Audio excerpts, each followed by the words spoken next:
हमारे एआईसीसी के सेक्रेटरी है और इंचार्ज है शिमला जिला के, ये यहाँ पर आए हैं। मैं इनका स्वागत करता हूँ और सभी कांग्रेस पार्टी के जिला शिमला के शिमला ग्रामीण के कार्यकर्ता इसमें आए हैं। सभी पदाधिकारी, सभी पंचायती राज के लोग आए हैं जो कांग्रेस पार्टी की रीढ़ की हड्डी है।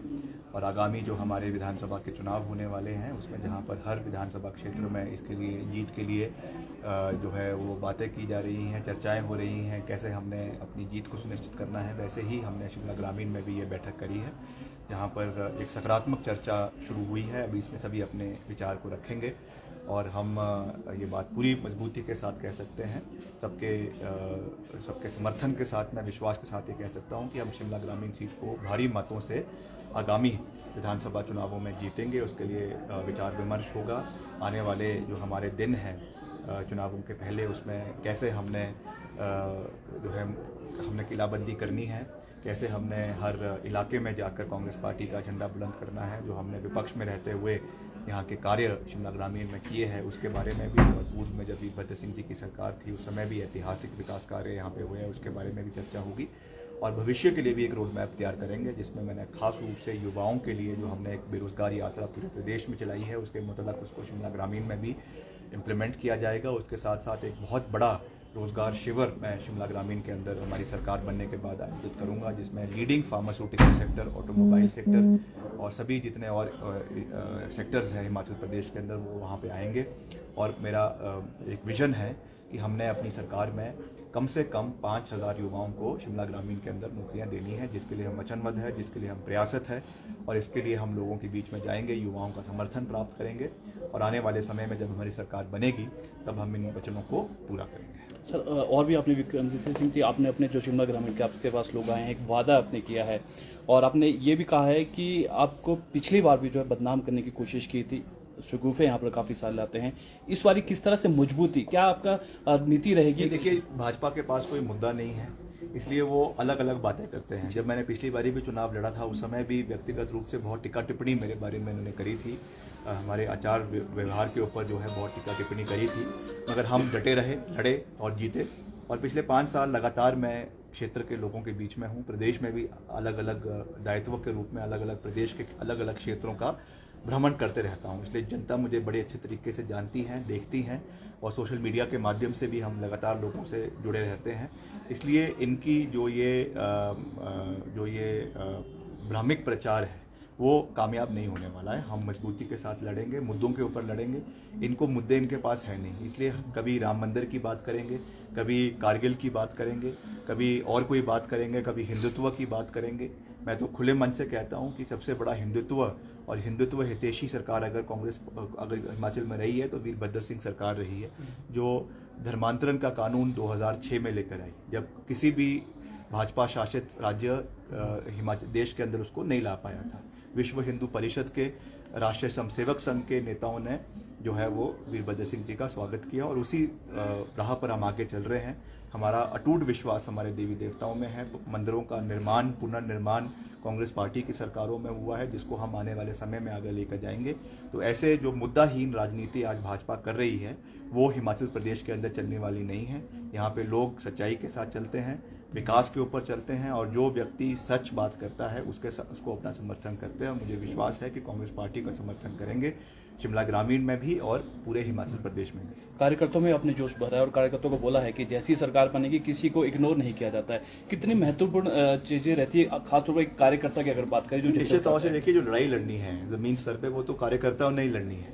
हम तो आएंगे, बीच में भाषण देंगे और वहाँ पे चले जाएंगे, मगर जो फ्रंट फुट पे रहकर जो फर्स्ट लाइन ऑफ डिफेंस होती है वो हमारे कार्यकर्ताओं की होती है, इसलिए उनके मनोबल को बनाए रखना हमारा दायित्व है।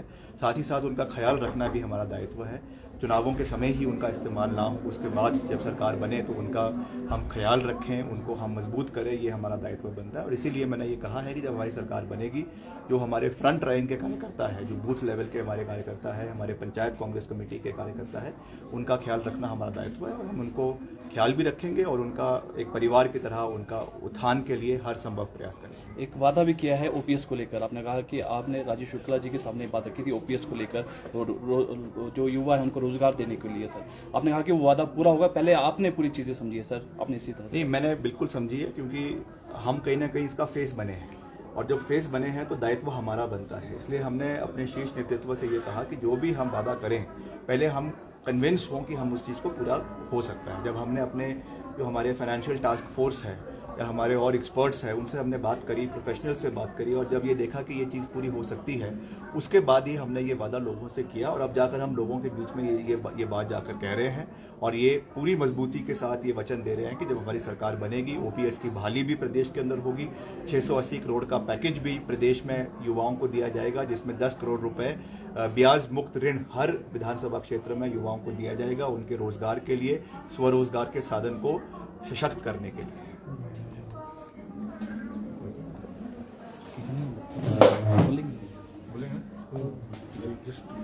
इंग्लिश में चलता है। हाँ ठीक है सर, आपने बोल देना इंग्लिश में। आपसे पूछ लेता है कि हिमाचल प्रदेश में किस तरह से कांग्रेस को मजबूत रखना है, क्योंकि बार बार रहता है कि पहले भाजपा या कांग्रेस आती रहती है, क्या इस बार क्योंकि दावा करिए भाजपा कि वो भाजपा रिपीट करेगी, आपका क्या कहना है? First of all, across the whole country, economy is in a very bad situation.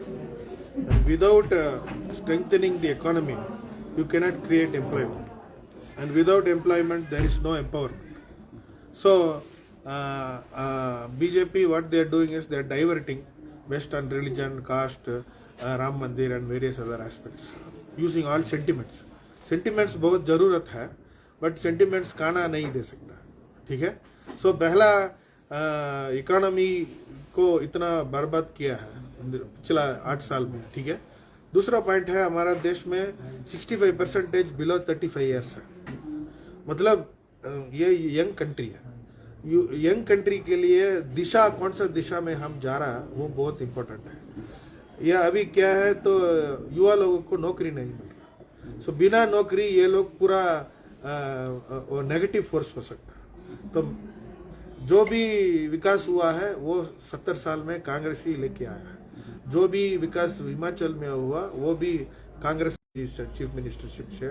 तो पॉइंट क्या है, डेवलपमेंट एंड इकोनॉमिक्स थोड़ा बोरिंग सब्जेक्ट है, ठीक है? जाति धर्म ये पूरा बहुत इंटरेस्टिंग सब्जेक्ट है, बट ये सिर्फ एंटरटेनमेंट के लिए है, उसी से विकास नहीं हो सकता। इसीलिए मीडिया लोग हमको सपोर्ट करना चाहिए। क्यों? ये इकोनॉमिक्स को थोड़ा इंटरेस्टिंगली बोलने के लिए हम थोड़ा कांग्रेस तैयार होना चाहिए।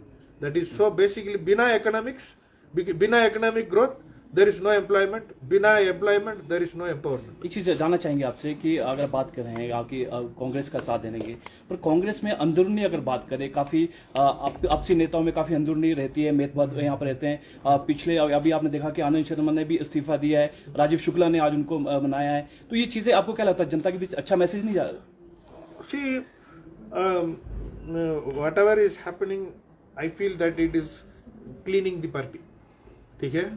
अभी पॉलिटिक्स बहुत कुछ चेंज हो गया लास्ट 10 इयर्स में, तो ये चेंज के लिए कौन कौन तैयार नहीं है वो लोग छोड़ के जाएगा, उसी से हमको कुछ फर्क नहीं हो सकता, ठीक है?